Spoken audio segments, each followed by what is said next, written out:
What was your first relationship? What did you think it would be? And what was it actually like? My first relationship in terms of like a male With a male. relationship. Or whatever relationship you got into. I don't know if you were into women or not. So I'm saying, what I'm saying, because let's say you're in grammar school. You see the high school kids in relationships. So you have an assumption of what it's going to be. You get into high school, you get your first boyfriend or girlfriend. I didn't have relationships. Really? Mm-mm. Throughout high school either? See, I don't know. Can I be blunt? Be blunt. I have fuckships. I mean, like I was a young girl. Okay, I got you. You're my boyfriend. Maybe we had a sexual relationship, and maybe we went out for. But there was no steady. The senior year or 6-7 months, and I hate to sound like that's a hoe, but no, that would be your first relationship.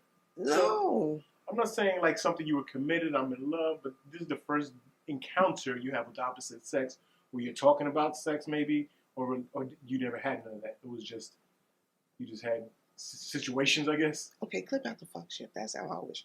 I don't know, leave it in, I don't care.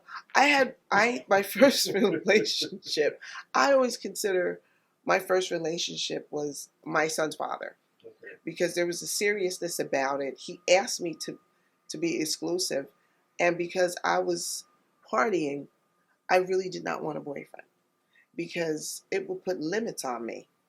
And back then, I just didn't want any limits. I didn't want anybody to tell me, any male to tell me what to wear, what to do.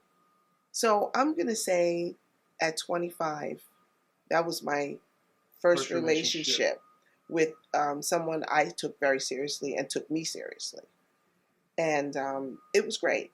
Okay. It was great. Mitchell's dad, who's no longer here, he was wonderful.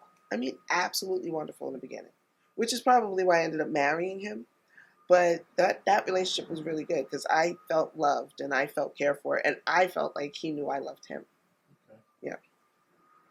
When you were young, did you experiment with drugs? What kind and how did you get introduced? What was the experience? I experimented with weed, and that came about probably somebody in high school, passed a joint, as we used to call it back in the day. That was my first drug. And alcohol is considered a drug, right? Yeah. Wine, pink champagne, because I think that's what was out then. Probably at the age of 17, 18. And how did you expose the experience like? Do you remember the day? I remember the first time I smoked weed, I kept repeating KRS-One Black Cop. Just the chorus for like who knows an hour. I do remember the day. I do remember it. It was scary because me and my group of girlfriends, we used to hang out with guys who were a little older than us, but they were our friends, and they always had weed. So we're all young and cute, the 80s. So we used to hang out with them, but they used to do this thing called an airplane, and there was like 4 of them. And the airplane is where you give someone a shotgun and there's somebody standing behind you with their arms underneath you. And when you intake the shotgun, they hold your diaphragm so you can't expel the smoke. Wow. And then when they let you go, we didn't know nothing about this. Yeah. Then when they let you go, you're supposed to feel the flying effect. That's why I call it an airplane. Yeah. And we had a friend, and he was just one of those people who would do anything. So he was the recipient of the smoke. So when they let him go, his eyes rolled to the back of his head. We were in one of their mothers weren't home. It's always the parents are home. And he fell to the floor. So one of the other boys just punched him in the chest. To wake him up? And he came back around, and we were like, I was like this. You should be a doctor. I was terrified. I was absolutely terrified. That was my... Yeah, so that was my first experience. It wasn't my experience was to see that being high on weed. Yeah, that was your experience. Yeah, so. Okay. When did you leave home? How was your first experience surviving in the world alone? I left home at 24. And I wanted to be away from my household, from my dad, because I was doing things that he wouldn't have been very proud of. And then I had met another group of girls in New York, because New York was a place to be. You know, growing up in Jersey, like you come to New York, you go to Delancey Street, you buy your clothes, you go to the Village, and it was just a place to be.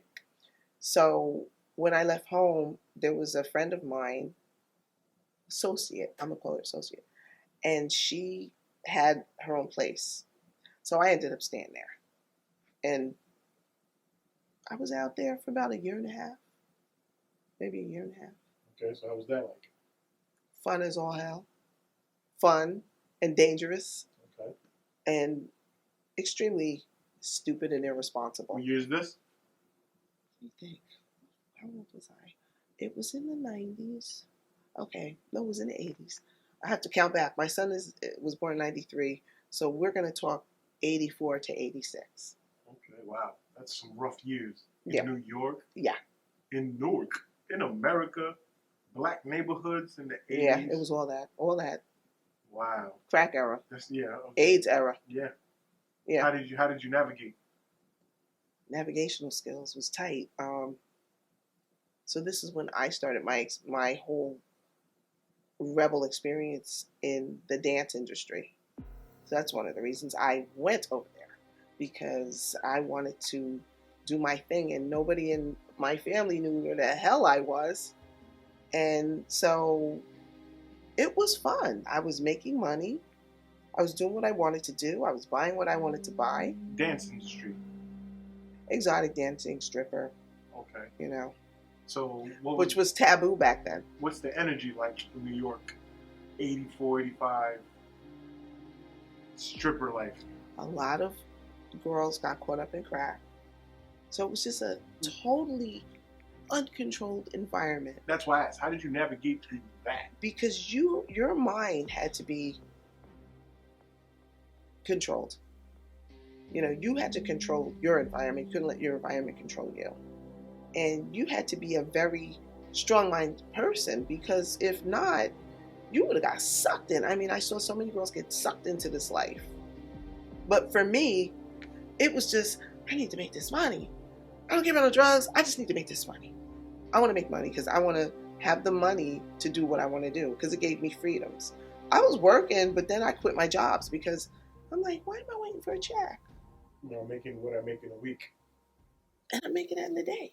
Yeah. Or 2 days. So when I was away from home doing all this foolishness, my father had no clue where I was, because I didn't want to call him, because I didn't want to hear this, where are you?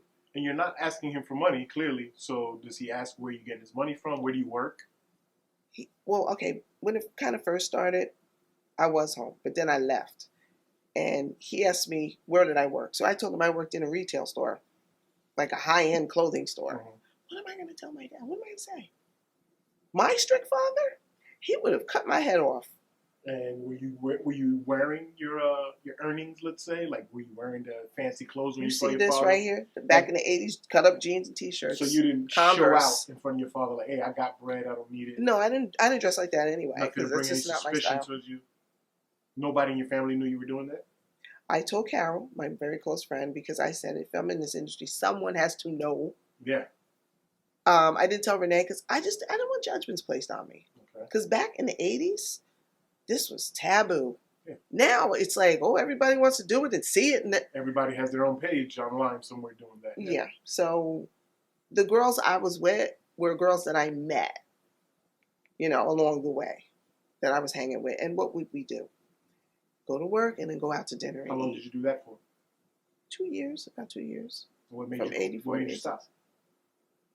2 things. I saw the old girl in there. I'm 58. I saw an old girl who was like 60 when I'm in my 20s. Like stripping? Yeah. With your breasts are down to here now. Yeah. And I always said, this is a young girl business. It's just a young girl business. You shouldn't be here at 60.